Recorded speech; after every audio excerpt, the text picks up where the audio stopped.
لو سافرت أي بلد أو سكنت في أي مكان وحضرتك كمان لازم تقولوا الأدعية دي من هدي سيدنا النبي محمد عليه الصلاة والسلام.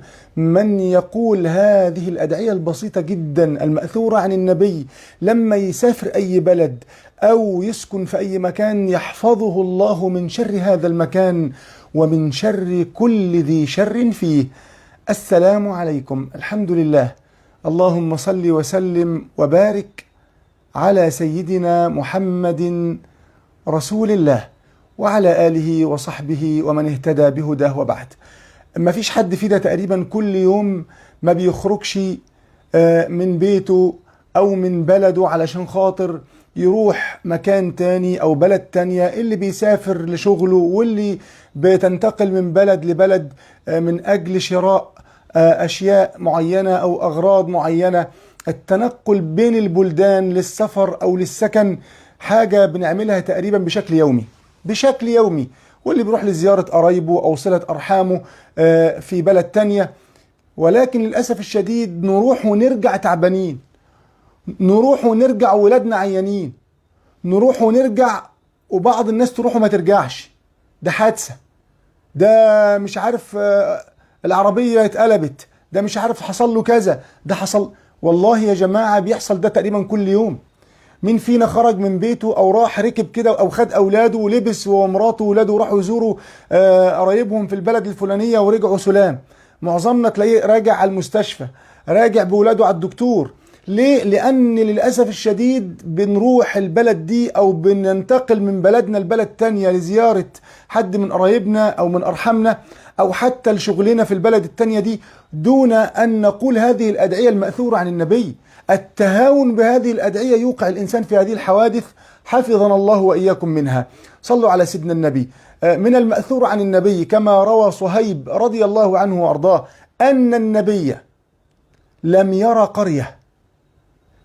يرى قرية من بعيد يريد دخولها صلى الله عليه وسلم إلا قال هذا الدعاء قبل أن يدخلها. ماذا قال؟ قال صلى الله عليه وسلم: اللهم رب السماوات السبع وما أضللن، ورب الأراضين السبع وما أقللن، ورب الشياطين وما أضللن، ورب الرياح وما ذرين، أسألك خير هذه القرية وخير أهلها وأعوذ بك من شرها وشر أهلها. ده الدعاء الأول، لازم نقوله. هسيب الأدعية في الكومنتات لحضراتكم.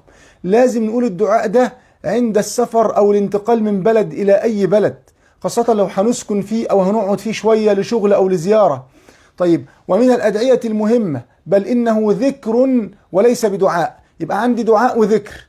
ده الدعاء الأول. الذكر الثاني، قال رسول الله صلى الله عليه وسلم في الحديث الصحيح: من نزل منزلا، هتروح أي مكان، هتسافر لأي بلد، من نزل منزلا يعمل إيه يا رسول الله؟ قال يعني سكنت بيت جديد، نقلت من بيتك لبيت تاني، بنيت بيت جديد، سافرت من بلد لبلد تانية، من نزل منزلا فقال أعوذ بكلمات الله التامات من شر ما خلق لم يضره شيء في ذلك المنزل حتى يرتحل منه. مفيش حاجة هتضره أبدا لحد ما يسيب المكان ده ويمشي مهما قعد فيه بقى.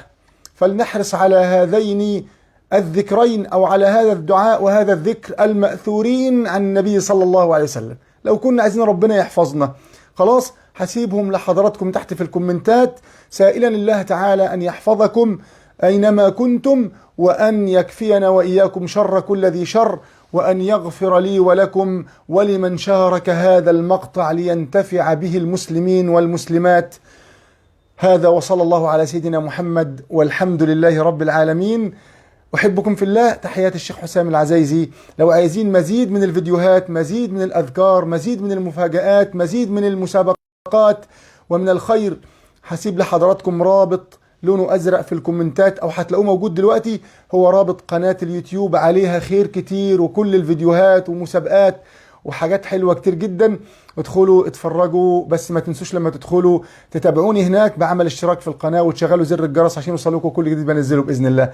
أنا أقسم بالله بحبكم في الله دون أن أراكم، وأسأل الله كما جمعني وإياكم على هذه الصفحة على طاعته أن يجمعنا جميعا في جنة عالية قطوفها دانية، وأن يجعلني وإياكم ممن قيل لهم كلوا واشربوا هنيئا بما أسلفتم في الأيام الخالية.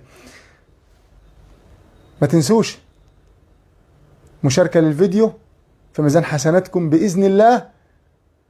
السلام عليكم ورحمة الله.